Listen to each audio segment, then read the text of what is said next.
Hello, storytellers. It's Storytelling Ron. Well, I got a lash in there. How how does evolution? How does your eye know to bring tears into it when you get like a lash in there? You feel painful. Suddenly, you get all those tears flowing out. How did that happen randomly? How does that happen randomly? How does your eye have tear ducts around in the separate flesh here in the sacs, and that brings that out to clean your eye? Like, how does random cells come up with the liquid, the sacs, the placement, and the trigger warning or the trigger to do that to clean your eye? Questions evolution does never seem to answer. Sounds to me like it's been engineered. I don't know. Anyway, so this is about beasts, monsters in For the Lord RPG, or how I'm going to implement monsters in For the Lord RPG. And by the way, I'm going to be putting a ton of monsters in my, and have put in the Apocalypse one and the Christians of Space, which you can then easily put into For the Lord RPG if you want, because it's the same stats.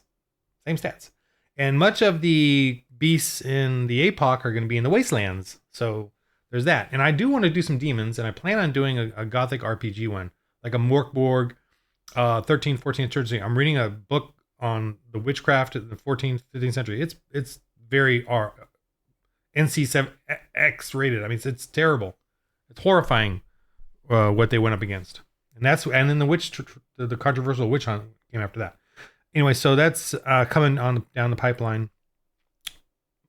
But For the Lord Dark Ages is really meant to be like a beginner's game, meant to be for kids, for family. And I do want, start off with the Scooby-Doo. Like I really want you guys to teach kids about the Christian missionaries and then how they had to investigate. And all the pagans were all about monsters. They were all about the fantastical. And that's what we see today in RPGs. Everyone is about the theatrics, pageantry, all, selling them. They got to be like super high on a super joint. That's what they need for thrills and excitement. Whereas we Christians we're just high on Jesus. We don't need it. So that's kind of my point, is like, I do want it For the Lord RPG to be differentiated, separate from every RPG out there. In that,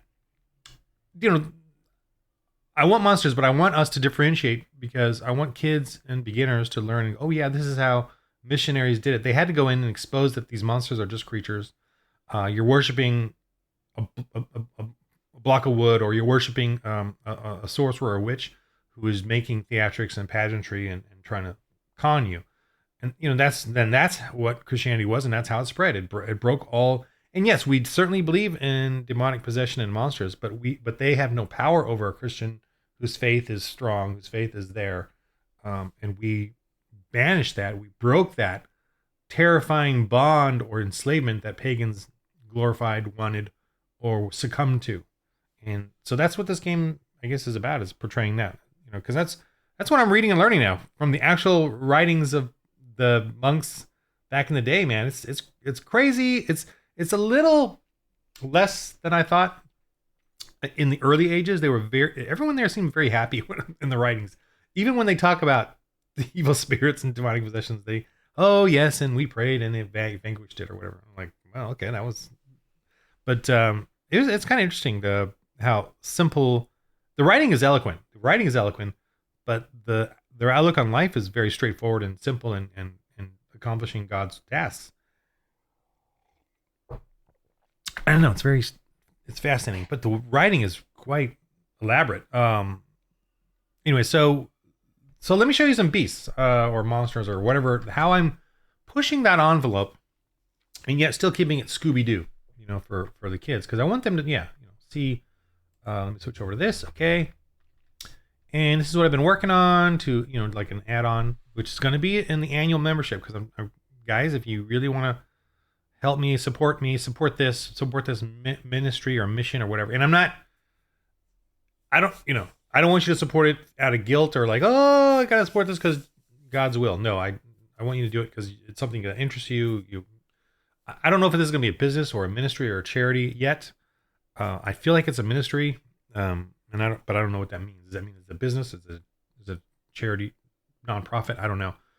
I think it's a business, but feel like this is turning into a ministry for me because of what I'm learning and like what we've sort of succumbed to in the culture today through all the other RPGs.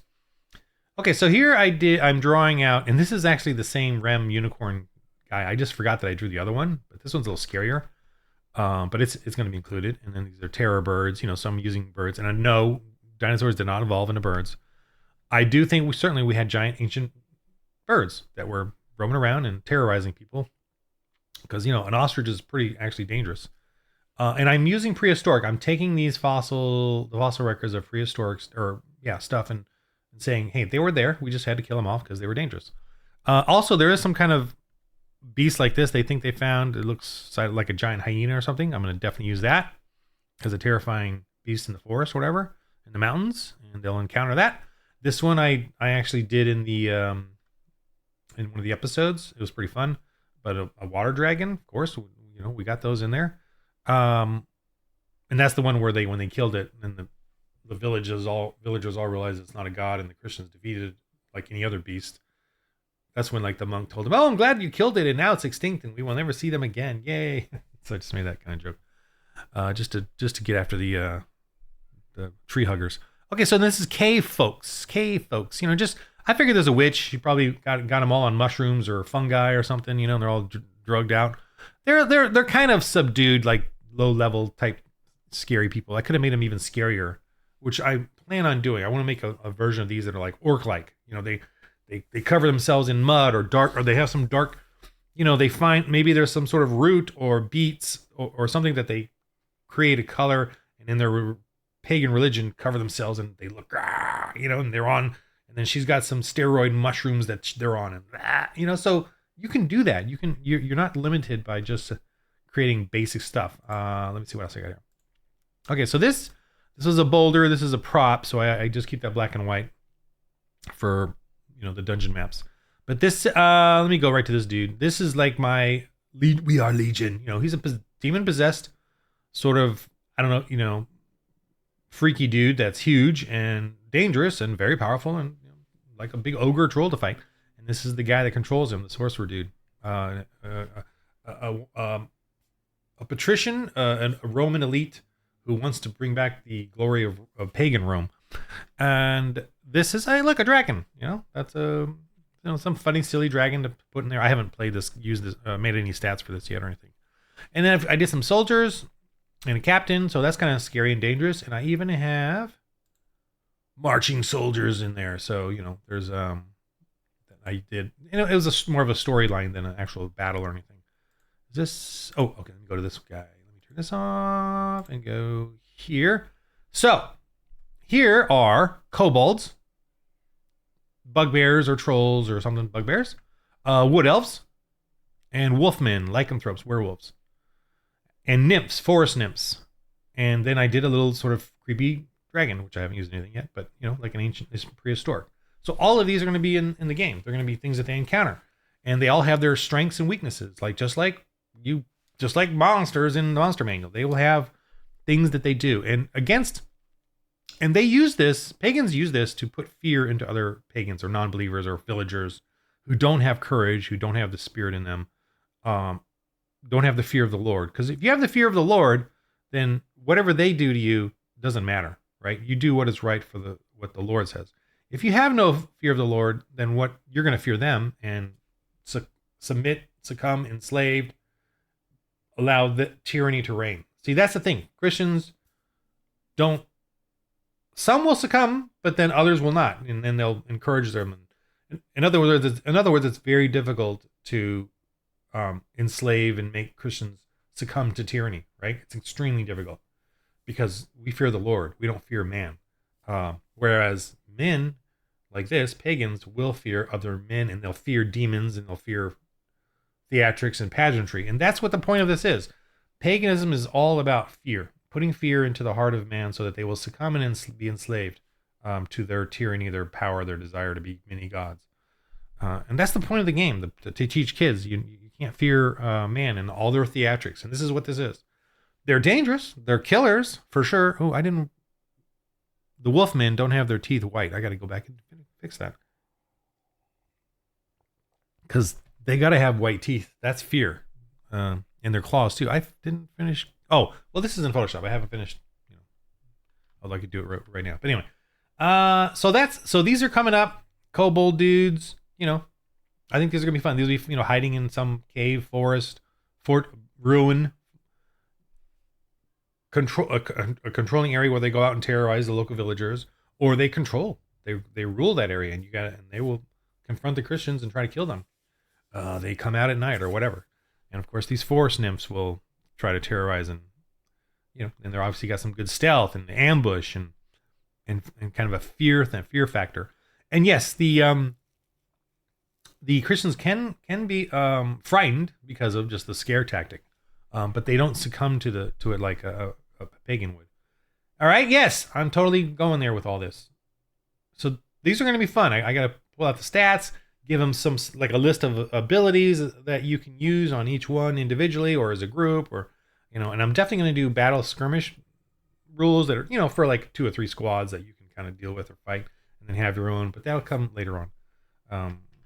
But easily done. I just haven't put that together yet. I'm kind of getting back into things after the been a long couple of months here of health and work and conventions and graduations and weddings. So I'm getting back into it. Okay, so what else? Where am I at? What do we got here? Okay, so prehistoric beasts, and there's accounts of giant size, and there's one that I just found too, the water scorpion, which is a giant scorpion. I'm going to draw that one out. It's creepy. It's in the marshes. But, saber tooth. Going to have some giant dragony looking, griffin looking, triceratop types. I forgot the generic name for all of them. Giant crabs, giant alligator turtle. What's it called? Giant alligator snapping turtle. Giant squids, even freshwater in the marshes or along the coast. I'm going to definitely have these in the game. So you can have tentacles. So they just kind of tie in with prehistoric. Fine by me. Let's see, that's just a crowd of people. Okay, so here's some more beasts. I wanted to get a little scarier looking. Oh, this guy is a crazy dude, like demon possessed. He was a tomb troll, or crypt troll, or tomb troll. He was hanging out in the crypts in the underground, but possessed, but from a human. Crazy silly witch, giant crazy bear. Come on, this is owl bear, hill giant, anything powerful. Come on, this boar, that's scary. Imagine this charging you. Whatever size. I'll do a couple different sizes, like large and then giant, because boars can get giant, man. This is a monster. This is like this. Obviously, pagans would worship this. They would definitely worship these guys. I think that's it. Some crosses. Oh, let me see this one. So I've been working on these, but see, skull pagans, freaky deakies, skate using fear, and they'll have something. I'll have them have some sort of powder, poison, stench, whatever it is that can still affect Christians. But if you have like, well, I don't know, battle stuff. But anyway, so here's some more witches I'm drawing that kind of go with the other groups and stuff, like the kobold, the wood elf, the wolfman. This is for him, and then these are sort of cool looking, and then there's fire, some kind of slime, some sort of toxic jellyfish, like green slime. You can have a slime or something dangerous, acidic, sulfuric. These are clouds, puffs of magic, magic. See, so there's a lot of fun, and I'm really it's fun. It's fun to try to figure these out and bringing in the old ways into the role-playing game. And we're missing out on it. We're hugely missing out. The pagans have taken over all RPGs. They've created just fantastical theatrics, pageantry, and we're missing out on this history, the true fantasy, the true medieval that really happened. I'm extrapolating from that, but this is kind of the real fantasy, and we've sort of rewritten it to be something weird and theatrical, and Harry Potter, which I don't mind those things. I don't mind Harry Potter and even Lord of the Rings. I don't mind. I love those things, but I want us to kind of remember this kind of stuff. And there is no Cthulhu in medieval Dark Ages. There's no Cthulhu type, even though we throw all that in there now, like the way what's it, the Hellboy does. Those kind of like where you throw in all these old Cthulhu sort of mythos into it, like as if that was history, and it's not.